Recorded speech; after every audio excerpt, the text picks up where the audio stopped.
Commander is a casual format. I'm not here to tell you or anybody else how to play or enjoy Commander.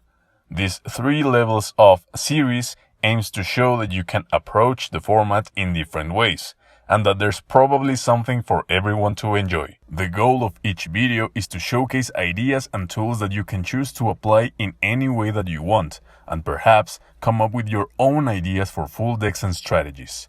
A unique thread will be made available at the Sliver Hive Facebook page, where people can post and share their own suggestions, ideas, and even full deck lists.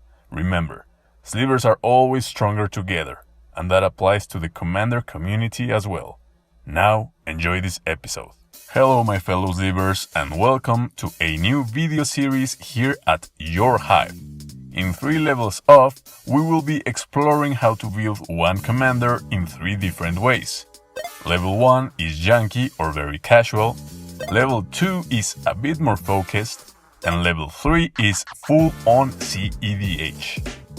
I will provide you with both suggestions for cards and the general idea of what the game plan is for each of those 3 categories. We will start this series with the 3 levels of building Kess, Dissident Mage. Kess is a 1 and a Grixis, that is, 1 colorless, a blue, a black, and a red for a 3/4 human wizard with flying. Although her flavor text is as awesome as they come, loss has no meaning here. You cannot take from those who have nothing. Right now, we are far more interested in her ability. During each of your turns, you may cast an instant or sorcery spell from your graveyard. If a spell cast this way would be put into your graveyard, exile it instead. This is already pushing us in certain directions. Kess is clearly telling us that she loves instants, sorceries, and graveyard recursion for those instants and sorceries. She likes reusing and or recycling spells, so to speak. Very eco-friendly stuff. If we want to build a nice Kess deck, we should be trying to exploit that ability. So let's start with level 1, Janky Very Casual Kess. For this type of Kess build, I like to include spells that make you feel all tingly inside when they resolve. Now imagine resolving them twice.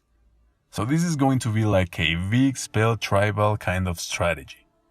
One of my favorite spells ever is Cruel Ultimatum.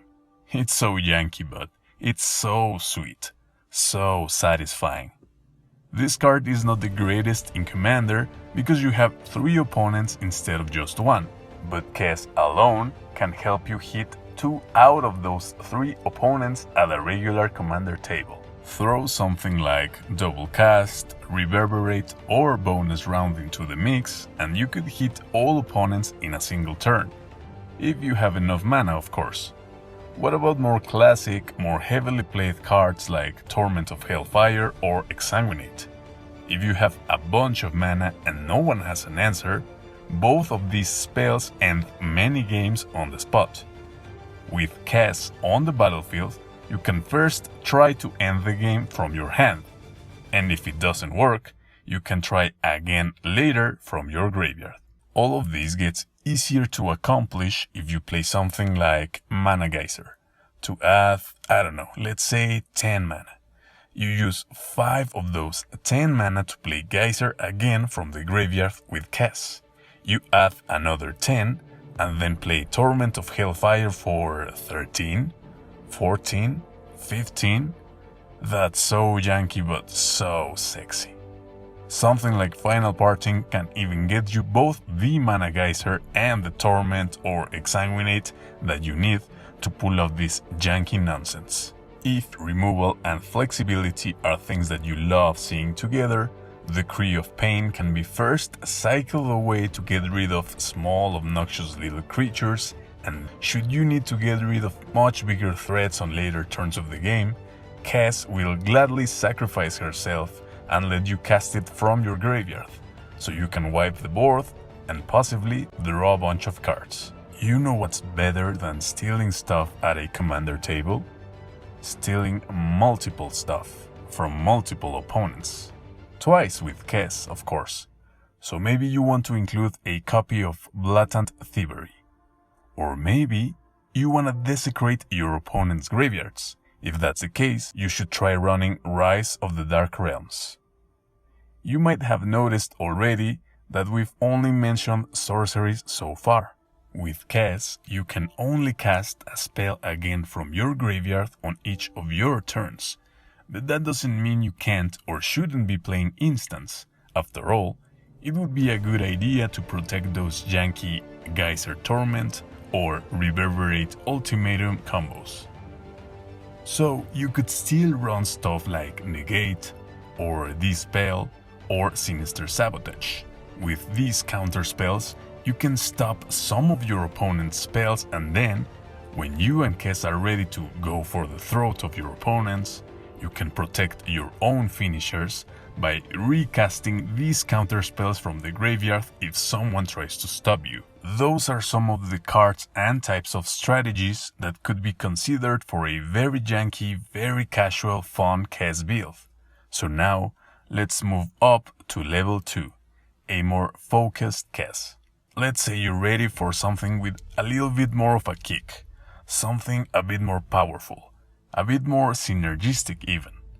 Now we might want to consider cards that reward us for exploiting the talents of Kess, that is, for recasting spells from our graveyards.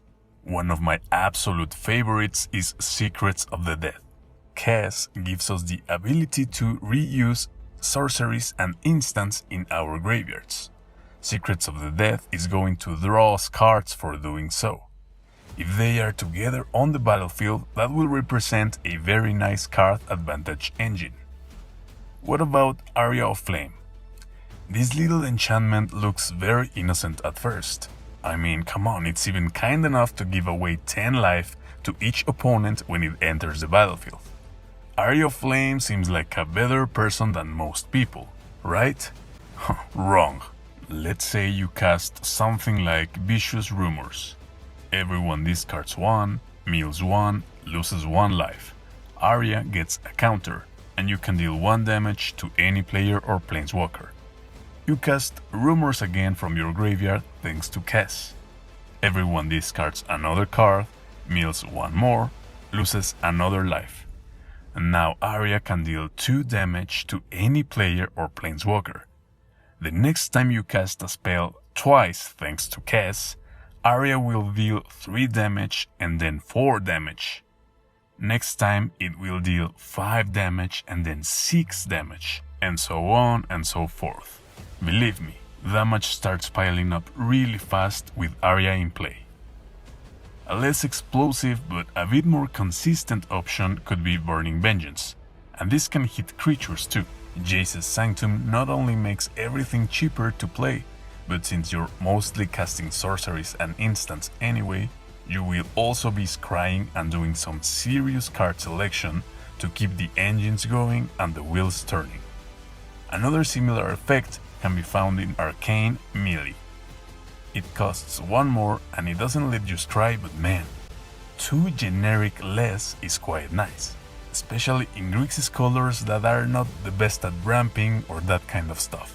Other types of payoffs could include cards like Swarm Intelligence and Shark Typhoon. Swarm Intelligence and Kess together on the battlefield mean that you could potentially cast the same sorcery or instant 4 times in a single turn.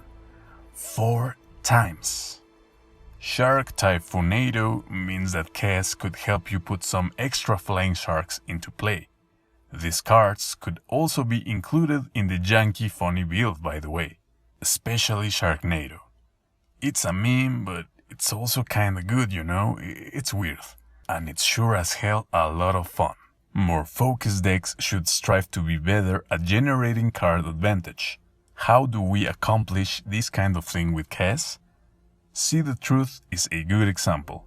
If you cast it from your hand, you see the top 3 cards of your library, pick 1, send the rest to the bottom of your library.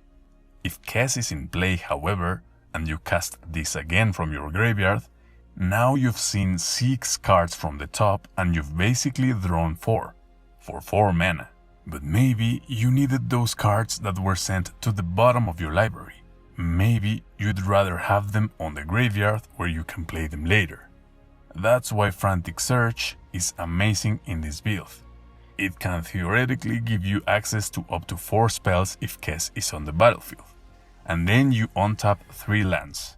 Maybe you use those lands to cast it again from the graveyard. Now it might have given you access to up to 8 freaking spells. And it will untap 3 lands again upon resolution. So yeah, wow, that's good stuff. Another favorite of mine is Fact or Fiction. Fact or Fiction is usually a pretty decent spell on its own, but it still depends on what your opponent may or may not do with your piles. With Kess on the battlefield, well, you can look into your opponent's eyes and tell them that it doesn't matter what you think! Since you're gonna have access to all 5 cards anyway. Do you want something even more evil? Windfall is the card that you're looking for. Everyone is gonna have to dump their hands and rely on what they draw. With Kess, yeah, you're not gonna have that problem. But what if you have a bunch of card advantage and not enough mana? Dark Ritual or Cabal Ritual can help you multiply your mana, even more so with the help of Kess, of course. You cast Dark Ritual, it gives you 3 black. You use one of those 3 to cast it again from your graveyard to add another 3 and now you have 5 mana. And you've probably only used 1 freaking land or mana rock. One last card I like to mention is Jace, Vryn's Prodigy. Looting effects are quite good with Kess, since she will eventually give you access to anything you discard. But Jace, Vice President, is also a threat when he flips. That ultimate can get really stupid really fast. When you're not winning with more focused ways of casting multiple game-ending sorceries or smashing face with giant flying sharks, Jace might just win you some games by simply milling out your opponents. These are some of the cards or strategies that we could consider for a more focused Kess build. But now, the grand finale. Level 3, cEDH Kess. You have to take into account that cEDH has an actual meta and the archetypes are much more well defined than on regular Commander. Kess is one of the better known and my own personal favorite among Consultation Oracle combo decks. So how does it work? It's actually quite simple. You play something like Thassa's Oracle or Jace, Wielder of Mysteries. You cast Demonic Consultation or Tainted Pact, naming a card that is not in your deck, like Forest or Black Lotus. Your whole library gets exiled since Consultation or Pact will fail to reveal the named card, and then any of the 2 previously mentioned blue cards can win you the game on the spot. In the case of the Oracle, you just play Consultation or Pact in response to its enters the battlefield trigger, and that's pretty much it. With Jace, you just activate its minus ability, and since you no longer have a library, you win the game through his static ability. The thing is that Kess makes this combo far easier to accomplish, since you can play, let's say, Pact, naming Oracle, get the Oracle into your hand, play it, and then cast Pact from your graveyard with Kess to win the game. That's a very elegant, very simple 3-card combo. It's not as fast as other cEDH decks, but it's a great mid-range grindy deck that can disrupt faster strategies and bury opponents under the insane amount of card advantage that Kess can provide. Key cards to support our strategy obviously include counter magic like Pact of Negation, Force of Will or Fierce Guardianship, efficient card advantage engines like Mystic Remora, Dark Confidant, Rhystic Study or Necropotence, alternative methods of library depletion such as the Underworld Breach, Lionside Diamond, Wheel of Fortune combo, and the usual good stuff spells like Demonic Tutor, Limdul's Bolt, Toxic Deluge, Windfall, Notion Thief, Ad Nauseam, etc., etc. Now, to end this video, I want to briefly explain the philosophy behind this new section. Like I said at the beginning of this episode, Commander is a casual format, but it is also, in my opinion, a brewer's paradise. Are there deck lists for Commander decks? Sure. Especially in cEDH where, like we already mentioned, there's an actual metagame. The links for both EDHREC and the cEDH Decklist Database will be on the description of this video. One of the things I love the most about the format is how customizable it is. I also love the debate and the free exchange of ideas. So, for every episode of this series, remember that I will create a unique thread at the Sliver Hive Facebook page where anyone is welcome to post and share their own suggestions, ideas, full deck lists, etc. Once again, Slivers are always stronger together. The Commander community is also stronger together. And that's it, my fellow Slivers. Those are the 3 levels of Kess Dissident Mage.